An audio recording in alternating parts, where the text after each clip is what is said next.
Mesdames, Messieurs, bonsoir. Ravi de vous savoir aussi nombreux à nous confier cette marque d'amitié indéfectible afin qu'ensemble nous puissions apporter des voies de solution aux problèmes de santé et de société que traversent certaines personnes très indigentes.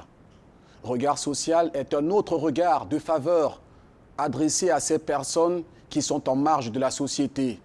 À ces personnes, tous ensemble, autant que nous sommes, nous essayons de leur apporter réconfort, amour et surtout, nous leur apportons du soutien à travers nos contributions. Bonsoir à tous et bienvenue à l'émission.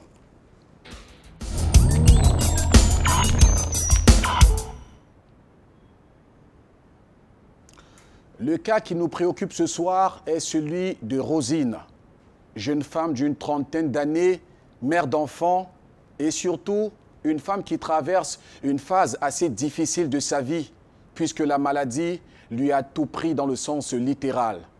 Rosine marque des efforts dans sa vie pour pouvoir combattre la maladie. Aujourd'hui, elle est sur ce plateau pour nous témoigner de ce qu'elle traverse et surtout des vertes et des pas mûres qu'elle endure dans son quotidien. Un quotidien d'ailleurs marqué par des douleurs, des pleurs et surtout du désespoir installé au cœur d'une famille. Je vous invite, mesdames et messieurs, dans un premier temps, à prendre connaissance de ces personnes dont on vous parle. Une personne singulière qui a eu une vie normale et aujourd'hui qui est au dépourvu. Ce soir, nous accueillons Rosine et ce qui lui reste de famille parce que orpheline de père et de mère. Rosine, bonsoir et bienvenue sur le plateau de Regard Social. Bonsoir. J'imagine un tout petit peu ce que tu as dû traverser, Rosine, pour arriver jusqu'au 6e niveau de ce bâtiment d'Equinox Télévision. Parce que dans ton corps, tu souffres. Il t'est difficile de pouvoir déplacer un de tes membres. Mais tu as voulu marquer un pas en avant comme pour dire « aide-toi et le ciel t'aidera ». Parce que je sais, pour arriver jusqu'ici, tu as peiné. Tu as eu beaucoup de douleurs. Merci encore d'être sur ce plateau, Rosine. C'est moi qui vous remercie. À tes côtés, ton frère, qui est comme le souffre-douleur. Lui également, il nous a contactés à moult reprises pour qu'on puisse t'inviter sur ce plateau. Et il est là ce soir pour apporter un témoignage. Bertrand, bonsoir et bienvenue sur le plateau de Regard Social. Bonsoir, merci à vous. J'espère que tu as pu rassembler tout le courage pour être là ce soir.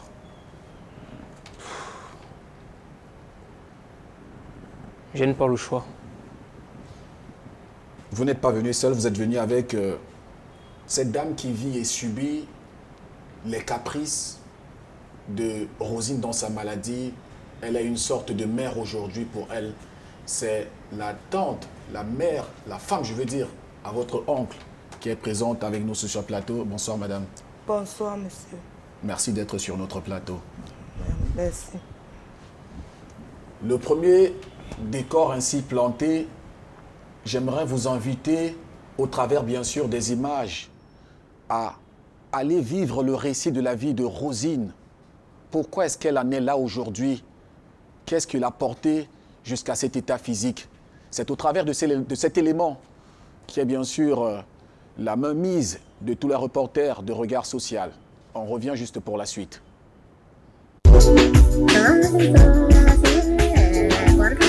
Douala 5e.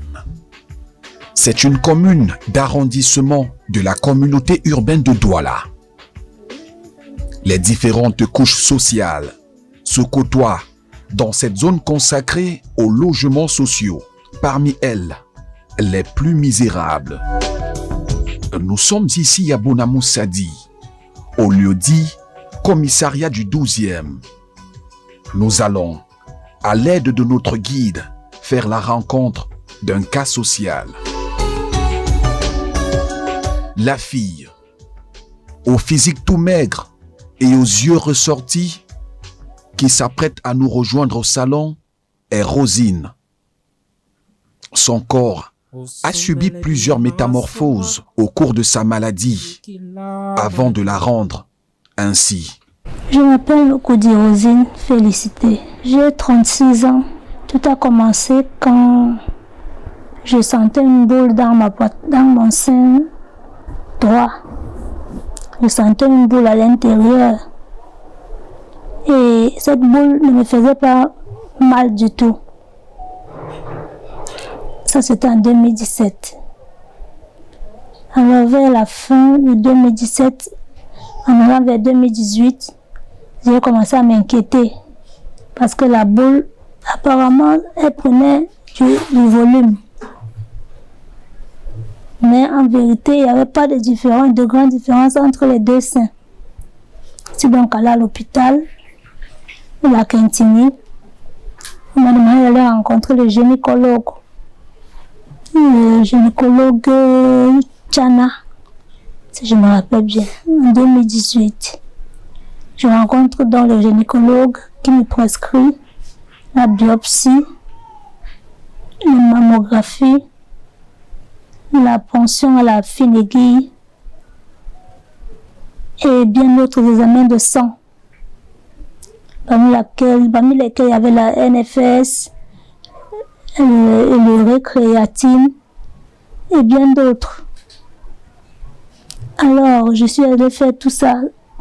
Ça m'a pris un peu de temps parce que la biopsie elle-même, elle met environ 1 mois pour avoir son résultat. Venu à d'autres résultats, je suis donc rentrée voir mon médecin qui m'annonce que j'ai un cancer de sein invasif. Invasif, moi je ne comprenais pas le sens.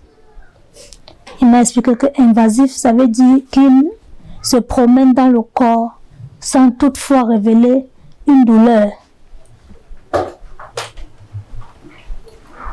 Et du coup, j'ai paniqué, je ne connaissais pas encore ce que c'est qu'un cancer. J'ai commencé à visiter toute ma famille, à parler à mes grands frères, mes grandes sœurs. Parce que ici, c'est la maison familiale.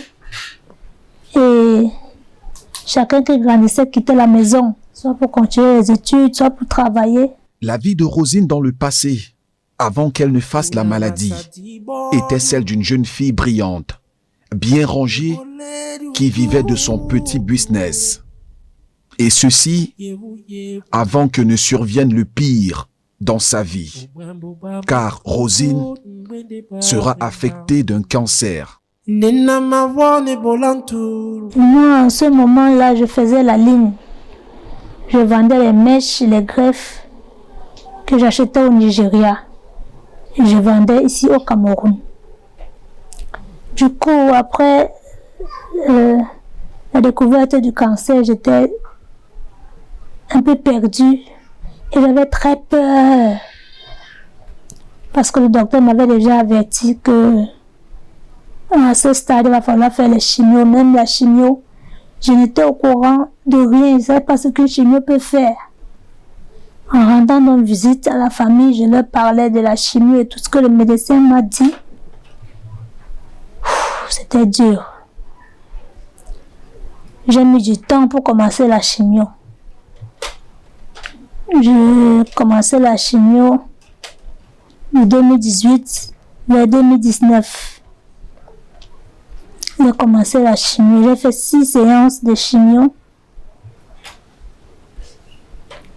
Alors, les séances de chimio se sont arrêtées en décembre 2019. En décembre 2019, non. En novembre 2019, vers le 28 et le 29. Alors, l'ablation du sein était programmée le 9 décembre. L'ablation qui a bien réussi. L'ablation du sein qui a bien réussi. Après l'ablation du sein, tout allait bien. Je me suis restée à la maison environ 2 mois. Le 3e mois, j'étais debout. J'étais debout, je m'occupais de ma petite fille qui est née avant le début de la chimio. Je m'occupais d'elle, j'étais là. Je commençais déjà à chercher du travail. J'ai commencé à faire la cuisine chez une dame parce que je suis une hôtelière. J'ai pas voulu beaucoup booster mon corps. J'ai commencé à faire la cuisine chez une dame pour avoir de quoi manger avec ma fille. Parce que pendant la chimio, j'ai commencé à vomir, maigrir, faire la diarrhée. On avait prévu 12 séances. Mais à ces séances, tout allait tellement bien. Par la grâce de Dieu, le docteur a finalement décidé de passer à l'ablation. Alors, comme je disais tantôt, qu'après l'ablation, avant même l'ablation, le papa de ma fille a abandonné tout. Donc du coup, je cherchais un petit travail qui ne va pas me booster. Du coup, j'ai trouvé chez une dame du travail de cuisine seulement. J'allais cuisiner pour elle et je rentrais. La jeune dame, dotée d'une âme de guerrière, va se relancer dans la vie pour nourrir sa fillette. Malheureusement, l'interruption de séances de chimiothérapie va s'avérer catastrophique pour son état de santé. Les complications survenues vont une fois de plus lui imposer la chimiothérapie qui sera vitale pour elle. La famille constituée d'enfants orphelins va se mobiliser pour cette cause. Un jour, j'ai commencé à avoir très mal au dos. J'ai tellement mal au dos, le mal marchait. Il quittait du dos, il descendait au rein. Au point où je ne puisse même marcher, je forçais à marcher. Je forçais. Un jour, quand je me lève, je vais aux toilettes. Je ne peux même pas me lever du bidet. J'ai crié à l'aide. Quand on vient me soulever, je me rends compte que j'ai mal, même au bras. Pourquoi on me touche, j'avais mal. On rentre à l'hôpital à Quintini. On rencontre le docteur qui me faisait la chimio, docteur Mban à la Quintini, qui lui prescrit encore un scanner général pour qu'on sache de quoi il s'agit exactement.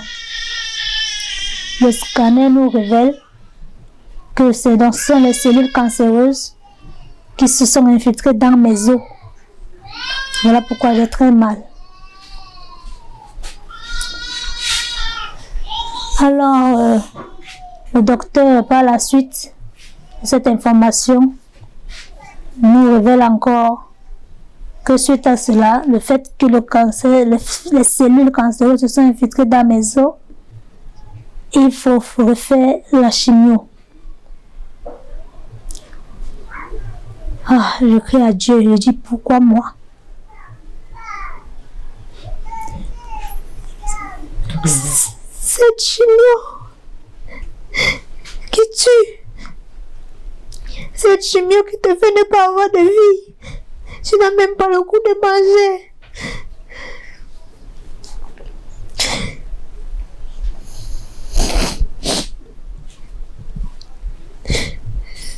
C'était dur.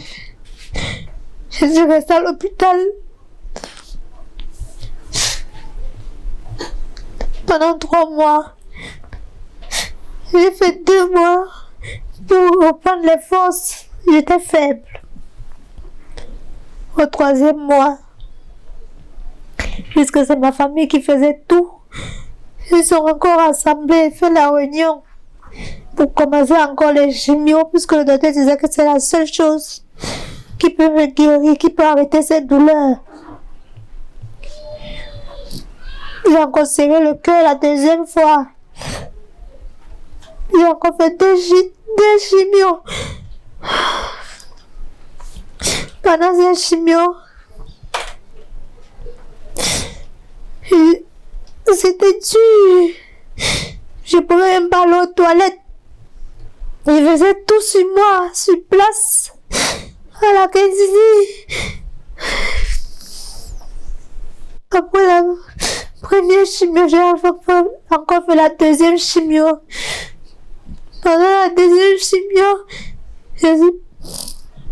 j'ai presque rendu l'âme. Il a fallu qu'on m'amène à la réanimation.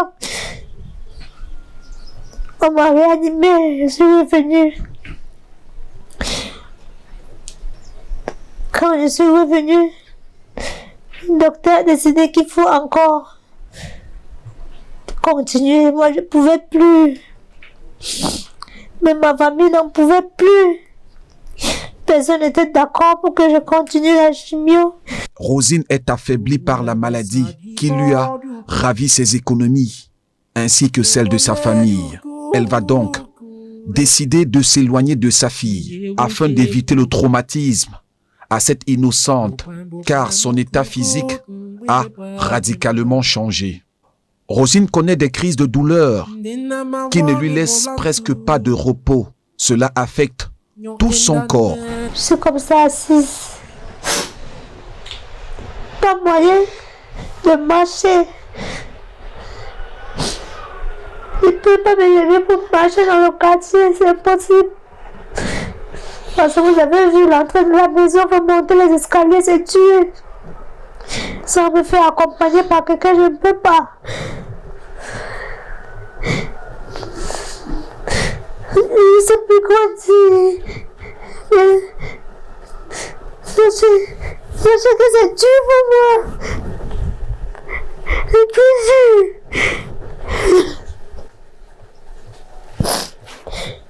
Douleur sur douleur. Quand il fallait partir,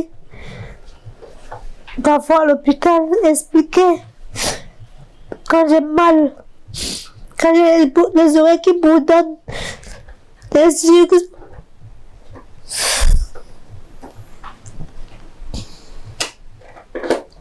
Les yeux qui voient flou. Parce que j'étais sous anti-scanner. C'est le dernier palier de la douleur. Dernier palier de la douleur, donc je suis dans la morphine. Comment je vais prendre la douleur qui me rend encore, qui est encore invivable? Quand un disque fini qui coûtait très cher, 17 500, parfois 25 000. La famille doit se réunir pour acheter un disque. Quand il n'y a pas un disque, je n'ai pas de vie. Quand il faut me porter, pour me mettre dans le taxi, je crie parce que j'ai mal partout. Depuis que l'enfant est sur sa tante, je ne veux pas qu'elle me rende visite. Parce qu'elle a essayé une fois, elle ne me reconnaît pas. Et moi-même, je ne veux pas la voir. Parce que quand elle est en train de partir, ça me fait très mal. Je ne peux pas m'occuper d'elle. Donc, je demande souvent ces photos dans mon téléphone. Et ces vidéos, et sa tante m'envoie. Quand je regarde ça, ça me calme un peu le cœur. Je ne vais pas la voir comme ça physiquement. Quand elle me reconnaît, moi, ça me fait très très mal. Pour lui venir en aide dans ce dur moment de sa vie, sa tante, l'épouse à son oncle, qui vit et subit cette situation, est désespérée. Moi, c'est maman Écosse-Louise Charlotte. Je suis la femme, la veuve de l'oncle de Rosine, qui est malade. Je suis avec elle à la maison, nuit et jour, avec sa maladie. À chaque temps, on ne dort pas. Elle a mal partout. La main, on touche, elle crie. On touche le pied, elle crie. Quand elle veut pisser, je me lève à toute heure pour la faire pisser. Quand elle veut descendre, je porte que ses pieds pour mettre au sol. Avant que je l'arrête, je donne le béquille. J'essaye de la soutenir pour aller se laver. C'est moi qui la lave depuis. Donc, je ne sais quoi vous dire parce que nous sommes déjà fatigués. Nous sommes déjà fatigués. Mais j'ai l'espoir en Dieu. Quand je vois ma soeur, je n'arrive pas à lui reconnaître puisque le corps qu'elle a maintenant, ce n'est pas le corps qu'elle avait avant. Elle cause avec elle. Elle pleure quand elle se regarde. Elle me pose des questions. Maman, est-ce que c'est moi? Est-ce que ça, c'est mon corps? Maman, est-ce que c'est comme ça que j'étais? Donc, là où nous sommes fatigués. Quand ma soeur était en santé, c'était une très belle femme. Une très, très belle femme. Là, maintenant, les mots me manquent. Ma soeur n'arrive pas à se lever. Ma soeur n'arrive pas à se laver. Parfois, même manger, elle n'arrive pas à manger. Les douleurs, elle crie. Et lorsque ces médicaments finissent, personne ne respire à la maison. Personne ne respire à la maison. Ces images sont celles de Rosine autrefois, une femme à la silhouette vivante.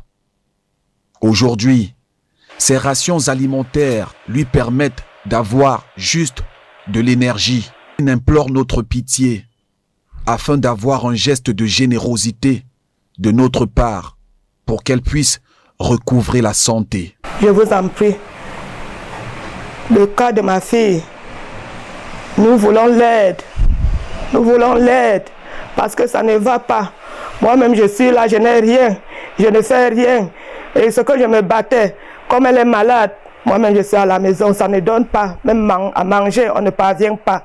S'il vous plaît, s'il vous plaît, s'il vous plaît. Parce que avec ma part des enfants qui fréquentent encore, ils sont là, les regards sont à moi. Je n'ai personne, mais je suis obligée d'être près d'elle parce que ça me fait mal. Je viens crier à l'aide à Equinox parce que la famille même est fatiguée. Depuis 2018 jusqu'à maintenant, ils sont fatigués, nous sommes fatigués, on n'a plus rien, on n'a plus d'argent pour continuer les chimios. Parce que le docteur a déclaré que ce n'est que par la chimio que je peux remarcher. Ce n'est que par la chimio que je peux dire au revoir aux douleurs qui m'accablent nuit et jour. Je viens à vous, homme de bonne volonté, de m'aider s'il vous plaît à retrouver ma fille normale. Si vous voulez bien m'aider, si vous m'aidez, je vais retrouver la santé et vivre une vie normale comme tout le monde. Je vous en supplie, aidez-moi, aidez-moi s'il vous plaît.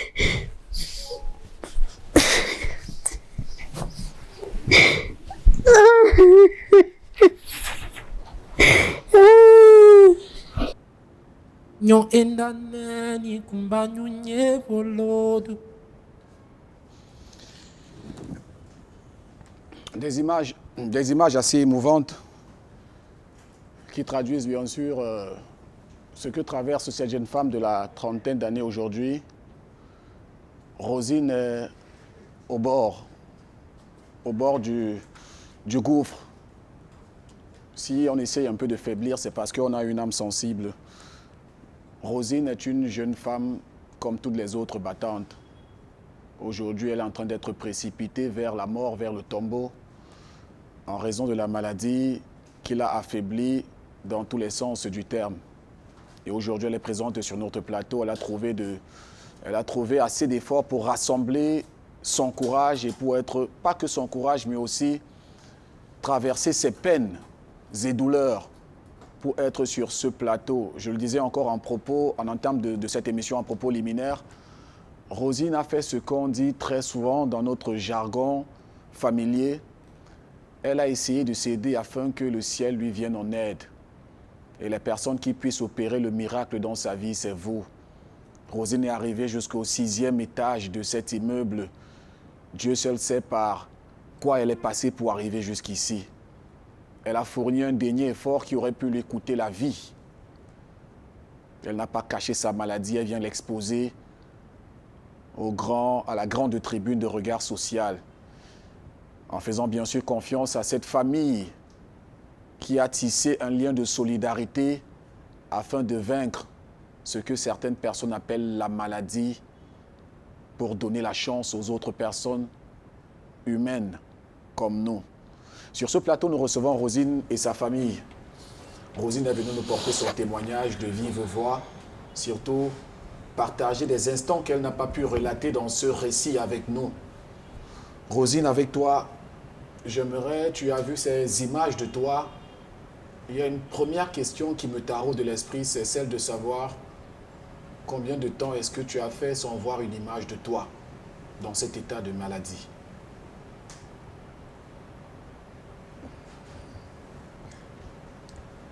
Ça fait environ 1 an et demi. Parce qu'en fait, même quand je reçois les visites, je ne veux pas voir les photos, ni même les vidéos. Donc du coup, c'est encore un peu plus dur pour moi ce soir de me voir comme ça, toute sèche. Mais bon, j'ai traversé plus que ça.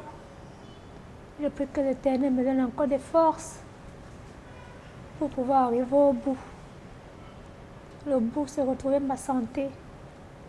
C'est tout ce que je demande à l'Éternel. Parce que je me dis que la santé, c'est la plus grande richesse. Voilà. D'ailleurs, nous avons pour coutume de dire que la santé n'a pas de prix. Mais à cette formule, nous nous attachons un prix. Dire que la santé n'a pas de prix. Il faut donner, donner et encore donner. Lorsqu'on sait que ce dont on apporte comme aide dans la vie de quelqu'un peut être un miracle qui puisse sauver une vie, on ne peut que trouver assez d'efforts pour donner davantage. Rosine, j'aimerais te poser une question. Dans ce reportage, nous sommes allés puiser dans ton passage clinique, les séances que tu as subies. Alors, dis-nous, combien de temps après que tu aies cessé la chimiothérapie et que tu as commencé à te sentir bien, combien de temps après les complications se sont révélées?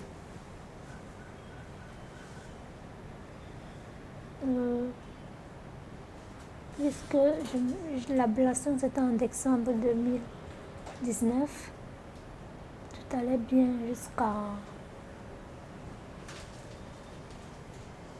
jusqu'au mois de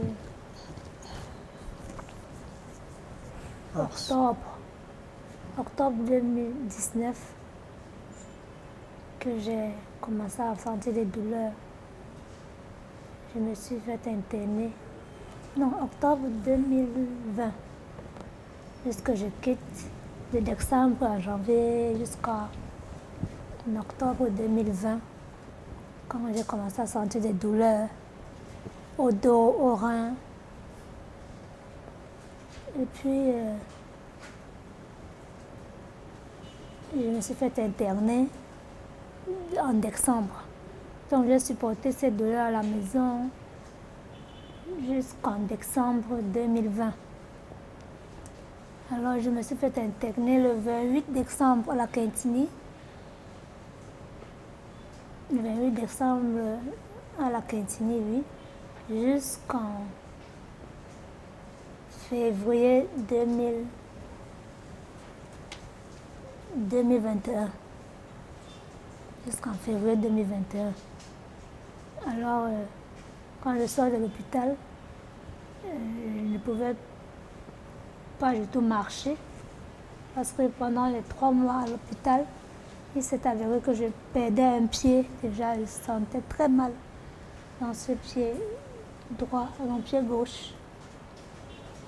Alors c'est là où le docteur a insisté sur le fait qu'il faut continuer les chimios s'il fallait que je puisse marcher.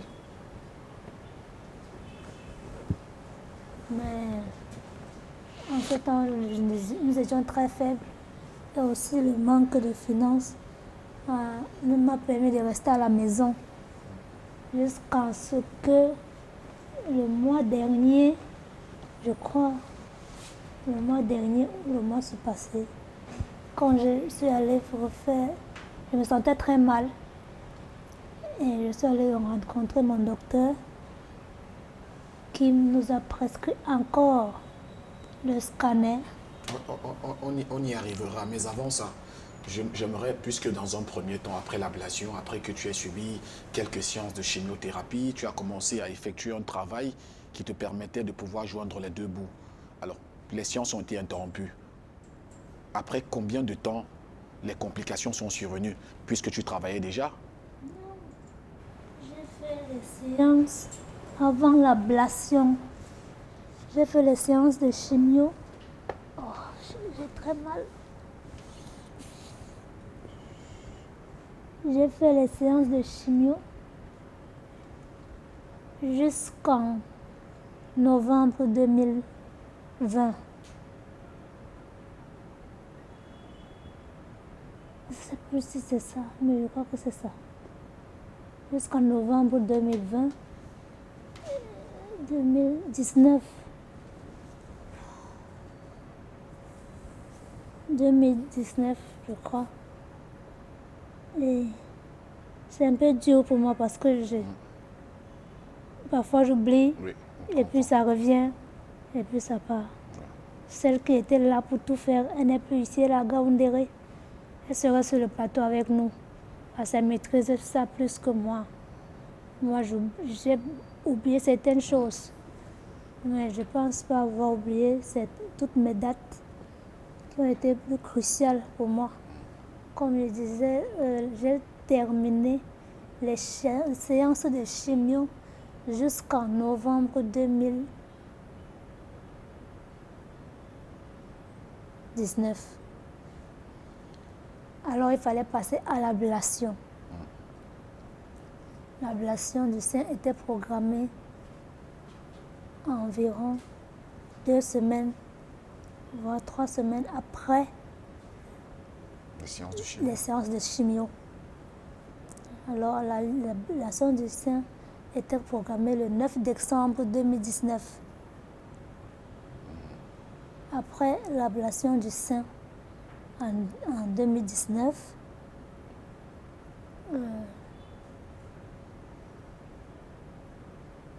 j'ai passé près de 3 mois à la maison. Mais le 3e mois déjà, je commençais à me demander comment je vais vivre. Parce que le 3e mois, je commençais à me lever, je faisais tout ma blessure était très bien cicatrisée. Ouais.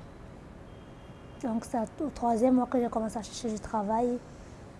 Justement, c'est là où ma question intervient. La question que je pose est celle de savoir, après les séances de chimio, après l'ablation, tu as retrouvé un peu de force, tu t'es dit il faut bien que tu puisses gagner de quoi manger, tu as commencé le travail. Sauf que bien plus tard, le fait que tu aies interrompu les séances de chimio, des complications sont survenues. Je veux donc savoir, la dernière fois, après que tu as eu l'ablation et qu'il s'est cicatrisé, les complications sont survenues à quel moment? La question, je la pose parce qu'il y a des personnes qui sont certainement dans cette situation.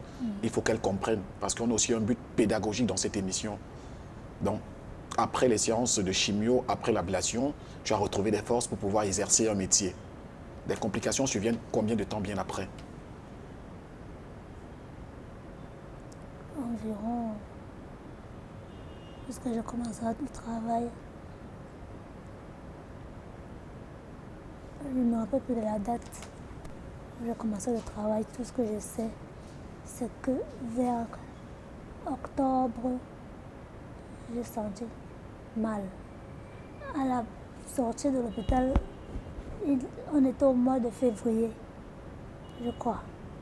Alors, du mois de février, ajoutons 3 mois dessus pour que je me lève.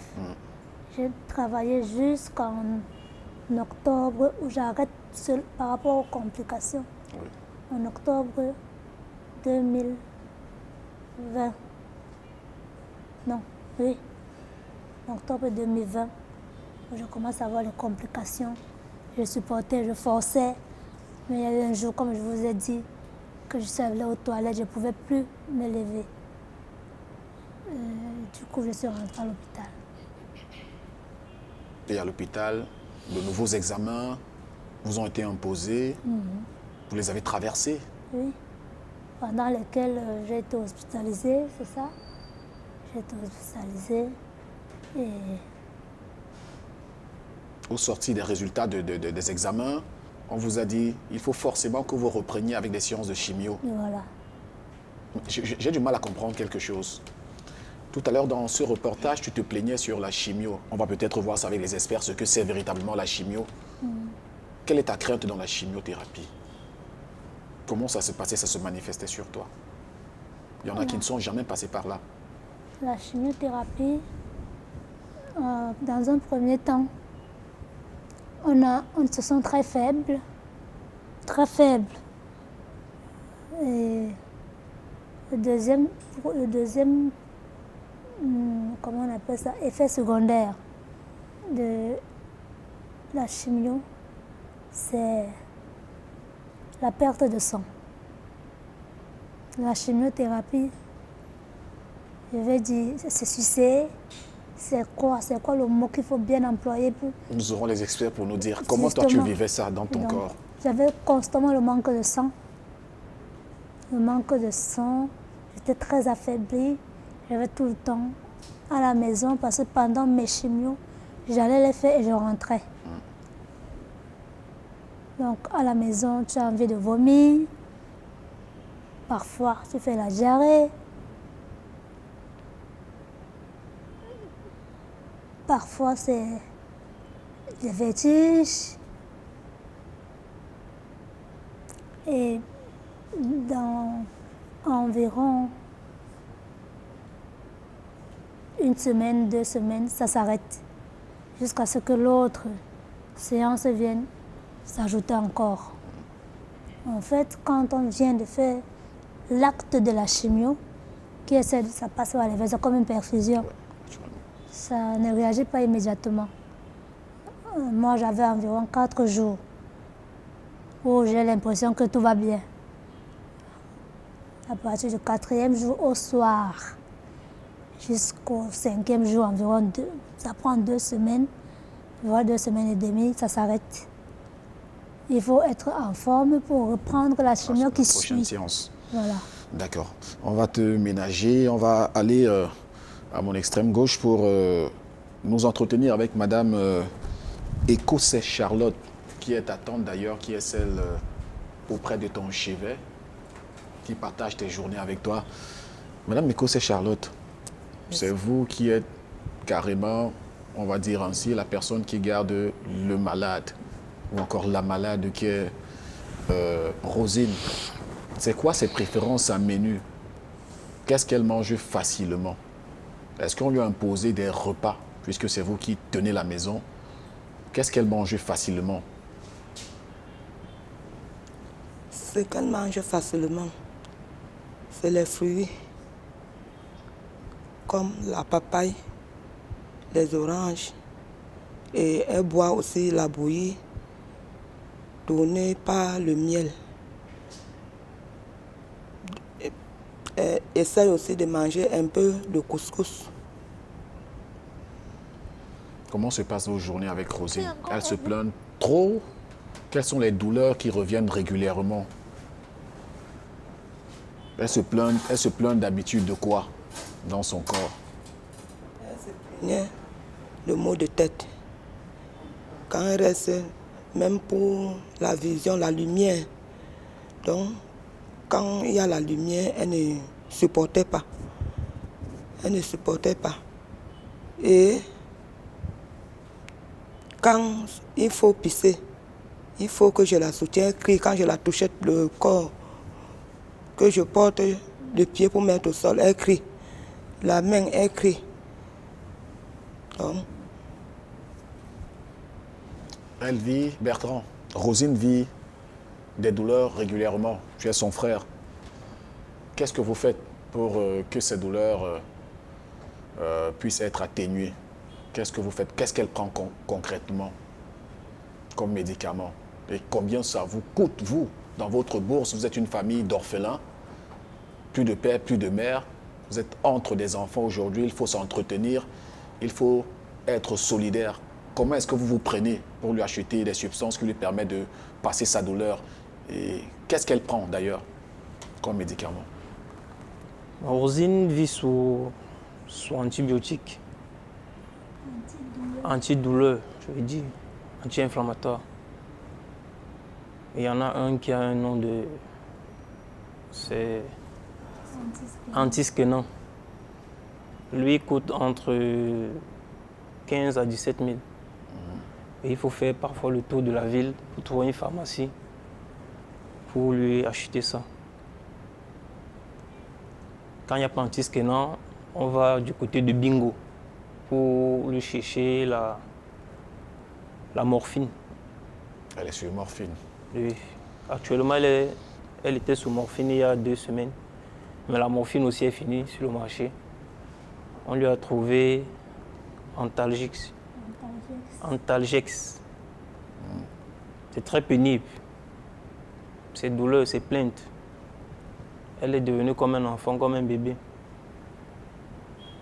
On est obligé de faire avec. Parfois, moi, ça me tape même sur le nez. Parce qu'à un moment, je suis agacé. À un moment, elle m'appelle même au téléphone, je ne veux pas décrocher parce que je suis à bout. C'est encore elle qui me dit non, tu ne dois pas. Vraiment, son courage et son moral, si j'en avais, je pourrais soulever une montagne. Elle en a vraiment. Elle a du courage, elle a du mental. Et du courage, je ne pense pas si bien le dire, parce que pour arriver jusqu'au 6e, Oui. je sais combien elle a peiné. Alors, parlons plutôt de ces médicaments qui t'apportent un peu de force, qui te permettent de passer tes douleurs, puisque la maladie t'a permis aujourd'hui de mieux connaître ce que tu devrais prendre.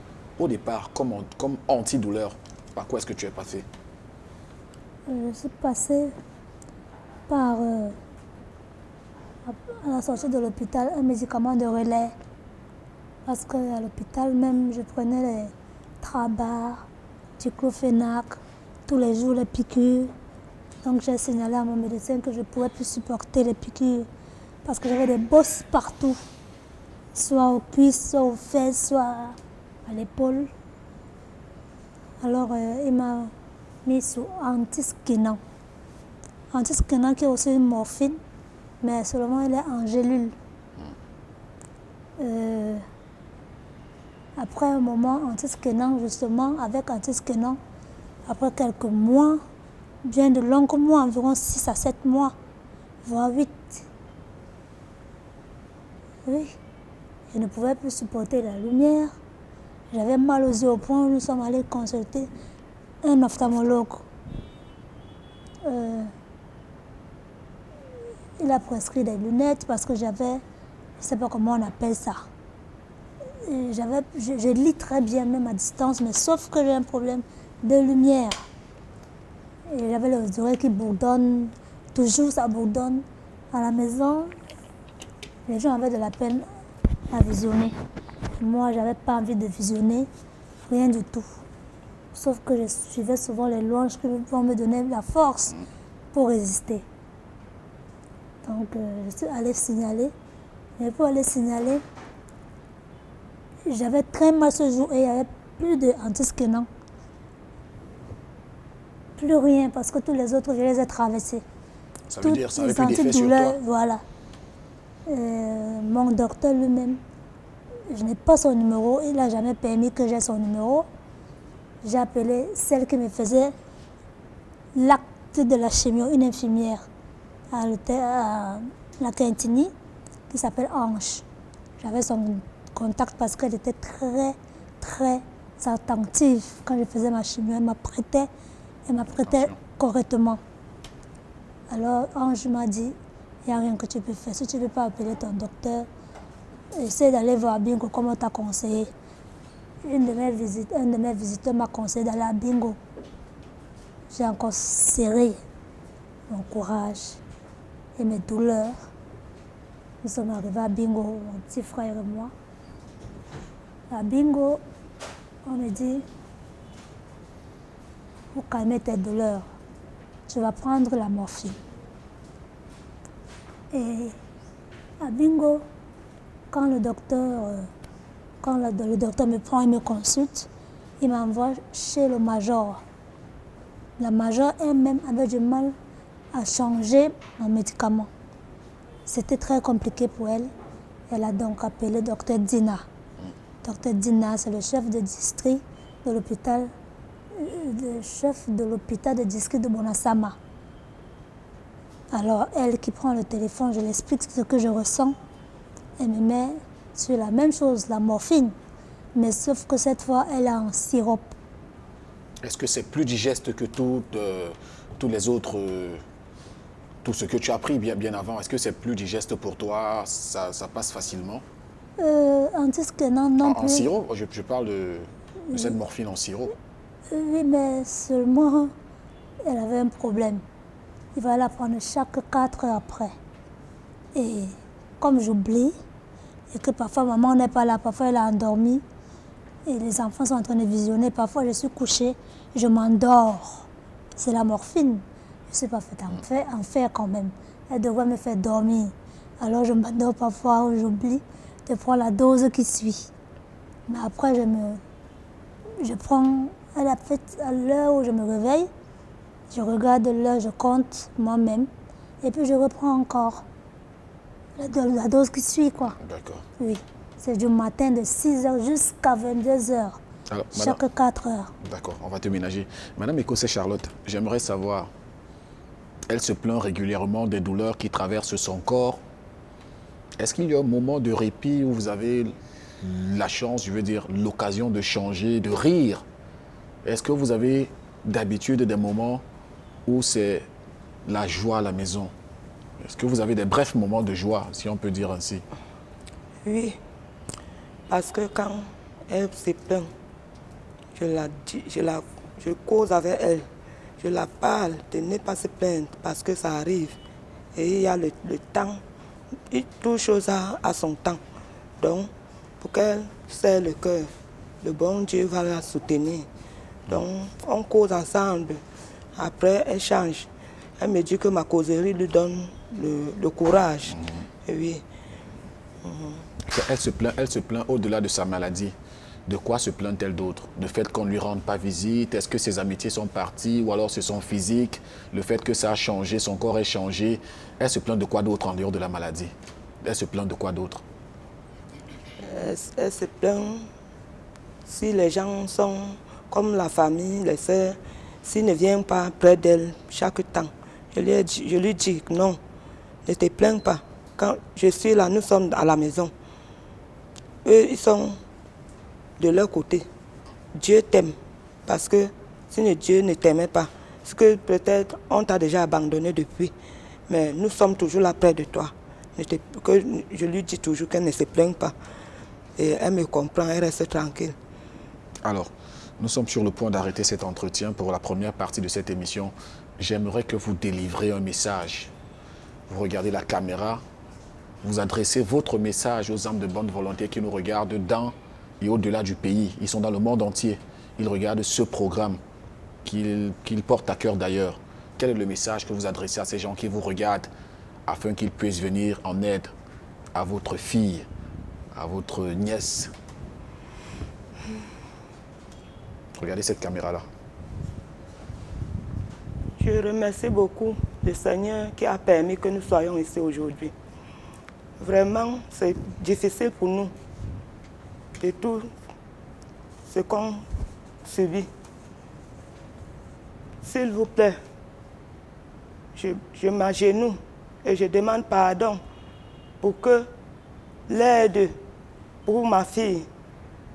Je demande l'aide pour ma fille, pour sa guérison, parce que ça ne va pas. Ça ne va pas. Ça ne va pas. On a tant supporté. On a supporté. On supporte. Mais ça ne donne pas. Mais les moyens, même à manger, nuit et jour, nous ne dormons pas. Nous ne dormons pas. Je vous supplie, pardon, aidez-nous. Aidez-nous. Madame Ekosé, je crois que votre message est passé. C'est d'ailleurs l'occasion pour moi d'inviter, via bien sûr les canaux au bas de notre petit écran, les âmes de bonne volonté à contribuer afin de pouvoir apporter un nouvel oxygène à cette jeune dame, mère d'enfant qui est en train de mourir à petit feu. Elle ne demande qu'à vivre et continuer ses activités qui lui ont d'ailleurs permis de pouvoir avoir une vie aussi simple dans la société que toute personne ordinaire. Elle, c'est Rosine. Elle est là pour implorer votre pardon, votre indulgence même, j'allais dire. Rosine, ton message à l'endroit de ces personnes qui nous regardent ce soir.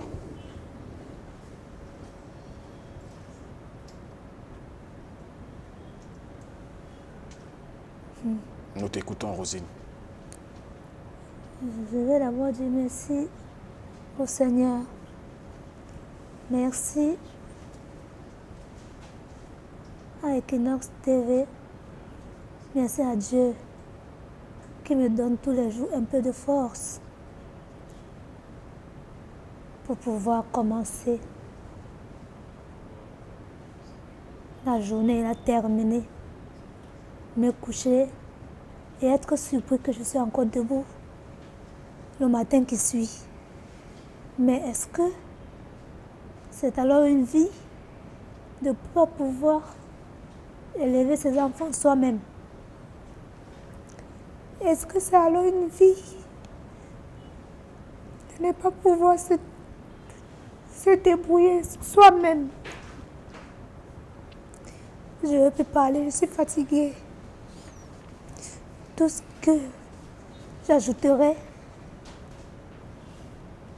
c'est que les âmes de bonne volonté me viennent en aide. La famille est épuisée. Moi-même, je n'ai plus beaucoup de force. Mais cette personne que nous ne voyons pas me donnera encore la force si j'ai des moyens de continuer avec mon traitement qui s'appelle la chimio. Je vous en supplie, partout dans le monde, vous qui me voyez, qui me connaissez, je sais que ça ne sera même pas facile pour vous. Imaginez pour moi-même. C'est tout ce que j'avais à dire ce soir. Aidez-moi, s'il vous plaît. S'il vous plaît, aidez-moi par l'amour de Dieu Tout-Puissant qui nous a tous créés, qui nous sonde. Je vous en prie, je vous en prie. Aidez-moi, s'il vous plaît. Merci encore à Equinox TV. Merci au Regard Social. En tout cas, merci à toi, Rosine, d'avoir trouvé toute cette force et tout ce courage pour monter jusqu'ici, pour faire ce témoignage de ce que tu traverses, parce que naturellement, comme toi, il y en a dans chaque maison, dans chaque chaumière, des personnes qui souffrent de ça, mais peut-être qui ne sont pas passées par, qui ne sont pas arrivées où tu es. C'est aussi une manière pour nous de leur dire, voici ce qui arrive. Et sachez que nous sommes tous humains, on a besoin de se soutenir mutuellement, de s'entraider. Et nous, ici, dans Regard Social, nous croyons au pouvoir que détient la solidarité. Mobilisons-nous tous ensemble pour mener ce combat contre la maladie, celle que vit notre chère sœur Rosine. Sur ce plateau, pour essayer de nous tenir la lanterne, nous montrer la voie de la connaissance sur cette maladie, pour essayer d'avoir des éclaircies sur ce qu'est les complications de la maladie de Rosine. Nous recevons sur ce plateau, tout d'abord, dans un premier temps, nous aurons Dr Tayou Rachel. Elle est oncolo. Bonsoir, docteur, et merci d'être sur ce plateau. Bonsoir, merci de m'avoir invité. Merci surtout d'avoir d'avoir essayé de remplir dans votre agenda pour nous consacrer ce temps qui pour nous est très précieux. Docteur Tayou Rachel, merci encore. Dans un autre moment, nous recevrons Docteur Ikome Adolphe. Lui, par contre, il est psychologue. Il viendra avec lui. Il est question de pouvoir comprendre l'état psychique de Rosine, l'état dans lequel elle se trouve. Qu'est-ce qu'il faudrait qu'elle fasse pour garder le moral et pour toujours croire que demain, un avenir plus radieux puisse s'ouvrir à elle. On va associer à la science médicale, la science mentale. Alors, docteur Tayou, je commence par vous.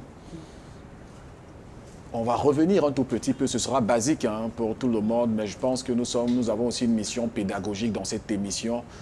C'est celle de pouvoir renseigner sur les maladies. C'est quoi le cancer du sein? Comment ça se manifeste? Il y en a qui ne comprennent véritablement pas. Puisque pour le cas de Rosine, elle dit au départ, elle a senti comme une boule qui pourtant ne déformait pas son sein puisque les seins avaient presque la même proportion. Le cancer du sein, c'est quoi à ce moment-là? Parce qu'on est un peu perdu. Le cancer en général, c'est la multiplication désordonnée d'une cellule de l'organisme qui à un moment donné commence à prendre de l'ampleur. Parce qu'en principe, nous tous, tous les êtres se multiplient, se divisent et se transforment. Donc, nous sommes constitués des cellules. Chaque cellule a la possibilité de se diviser pour donner 2 cellules filles. C'est comme ça que ça se passe. Pour que nous quittons de l'embryon à partir de la conception jusqu'à l'âge adulte, jusqu'à la vieillesse. Donc, chaque cellule doit se diviser en donnant 2 cellules filles qui, à leur tour, vont se diviser plus tard et donner ainsi de suite toujours 2 cellules filles. Le problème avec le cancer, c'est qu'au niveau de l'ADN de la cellule, il y a un problème. Ça pourrait être ce que nous on appelle une mutation, c'est-à-dire qu'un gène est remplacé par un autre. Ça pourrait être une cassure, c'est-à-dire qu'un gène est carrément absent et ça entraîne une difficulté dans la division de la cellule. La cellule, au lieu de donner 2 cellules, quand elle se divise, donne des centaines de milliers de cellules. Et ces cellules vont la présence de ces cellules, plus elles seront nombreuses. Donc, lorsqu'elles atteignent environ 1 milliard de cellules, ça devient une boule, une masse qui peut être ressentie par la malade. Donc, en fait, la masse, là, c'est un ensemble de cellules constituées. C'est pour cela qu'elle a ressenti cette boule. On a la chance, la possibilité de détecter le cancer avant que la malade ne ressente la boule. Au niveau du sein, on peut faire l'échographie. Avant qu'elle ne ressente la boule, on peut faire la mammographie. Ce sont les techniques de dépistage précoce des cancers avant que les cellules ne soient énormes jusqu'à ce qu'on puisse ressentir une boule. Donc, si à ce moment-là, on n'arrive pas à détecter, le patient, la malade va ressentir cette boule-là qui est juste un amas de cellules. Le problème avec ça, c'est que les cellules n'arrêtent pas de se multiplier. Au contraire, elles prennent de plus en plus de multiplication et grandissent, finalement envahissent tout le sein et peuvent même aller dans les autres organes, comme ce qui malheureusement se passe actuellement. Donc la cellule, en quittant le sein, va traverser le sang, ou bien ce que nous on appelle les vaisseaux lymphatiques, et se retrouver soit dans les os, soit dans les poumons, soit dans le foie. Et n'importe quel autre organe peut être atteint à ce moment-là. C'est ce que nous on appelle les métastases. On y arrivera justement à ces organes qui puissent être atteints. Mais avant, vous avez parlé de la multiplication de façon inappropriée des cellules. Oui. Mais pourquoi est-ce que cela ne fait pas grossir le sein, puisqu'elle n'a pas ressenti un changement sur ses seins? Est-ce qu'il faudrait forcément que c'est lorsque dans sa paire on ressent qu'il y a un sein qui commence à prendre une proportion anormale par rapport à l'autre qu'on commence à dire, ben tiens, il faudrait que j'aille me faire dépister? Non, et en même temps, pour vous relancer, une question à 2 volets. Est-ce qu'il y a une période, à quel moment fait-on une mammographie pour détecter le cancer? Le sein est constitué sur le plan anatomique de plusieurs tissus. Donc dans un sein, on a les vaisseaux, on a la graisse, on a le muscle et on a ce que nous on appelle les canaux galactophores et les acénies, donc ce qui porte le lait et qui contient le lait pour que la femme puisse allaiter le bébé. Donc, tous ces organes sont contenus dans un ensemble de tissus et le tissu, c'est un ensemble de cellules. Donc, Pour qu'on ressente une masse, il faut que ces cellules, les cellules anormales soient nombreuses, comme j'ai dit. Et c'est ces cellules anormales qui constituent la masse. Ces cellules, plus elles sont nombreuses, plus elles prennent de l'ampleur dans le sein lui-même. C'est la raison pour laquelle, au début, on ne ressent rien. Parce que les cellules sont petites. Les cellules anormales sont de petites quantités. Et avant que les cellules anormales soient détectées par le patient lui-même, on pourrait faire ce qu'on appelle l'échographie chez la femme. Les échographies sont faites avant l'âge, on va dire l'âge de maturité de la glande mammaire, c'est-à-dire avant l'âge de 35 ans, voire 25 ans, si c'est une famille, une femme dans laquelle on a eu un cancer du sein dans la famille. Donc on peut faire les échographies de dépistage avant l'âge de entre 25 et 35 ans. La mammographie de dépistage se fait à partir de 35 ans. Minimum, ça c'est dans les pays développés où les mammographies sont remboursées par la sécurité sociale. Mais nous, dans nos pays où le patient doit payer, parfois on préconise de faire la mammographie à partir de 40 ans pour dépister une atteinte du sein, une présence de cellules à une taille extrêmement minime, non perceptible par la palpation, soit du médecin ou bien par le patient lui-même. Cela me pousse à vous poser la question de savoir, est-ce qu'il y a un moment où la maladie survient? La maladie survient à partir du moment où il y a la transformation au niveau de l'ADN de la cellule. Donc, une mutation, une cassure, c'est à partir de ce moment que la maladie débute. Maintenant, en fonction de la vitesse de croissance, de multiplication de ces cellules-là, la maladie peut être vue après une période plus ou moins courte. Il y a des gens chez qui le cancer se détecte 1 an après la cassure au niveau de l'ADN. Ça pourrait être, par exemple, pour le cancer du col de l'utérus, on se retrouve après 10 ans à 20 ans, voire 30 ans après la première cassure, la première lésion au niveau de l'ADN. Donc, la période de manifestation de la maladie dépend simplement du type de cellule qui est en cause et de la vitesse de multiplication de ces cellules-là. Merci, Dr Tayo Rachel, épouse Simwa. Merci encore. Je rappelle que vous êtes oncologue. Ça fait un moment qu'il a été absent sur nos plateaux. Le professeur Gazivna, nous revenons à vous. Mais tout d'abord, le docteur Ikome Adolphe. Docteur, bonsoir. Merci une fois de plus, mais pas de trop, parce que vous reviendrez certainement sur nos plateaux, de nous faire l'amitié d'être là ce soir. Il est question d'édifier les personnes, parce que nous avons aussi une préoccupation, c'est de joindre la médecine anatomique à celle psychique. J'aimerais avec vous qu'on essaye de comprendre le comportement d'une personne qui, au fil du temps, depuis sa maladie, est dans une bulle, dans une sphère de la douleur. Tout son quotidien, c'est la douleur. Comment cette personne se sent? Qu'est-ce qui peut passer dans sa tête? À quoi pense-t-elle? Très bien, merci. Je pense que la détresse psychologique commence le jour même où on lui annonce la maladie.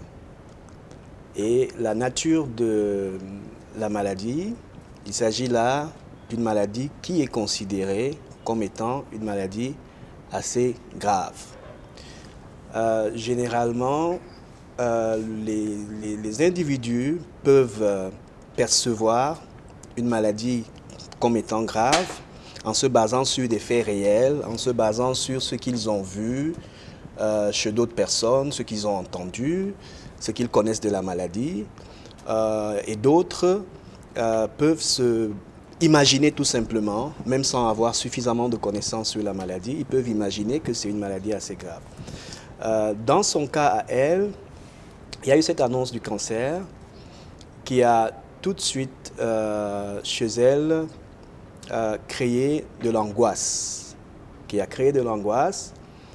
mais en même temps, lorsque le médecin lui annonce cela, on lui parle aussi d'un traitement, on lui parle aussi d'une prise en charge possible et de l'efficacité de cette prise en charge-là.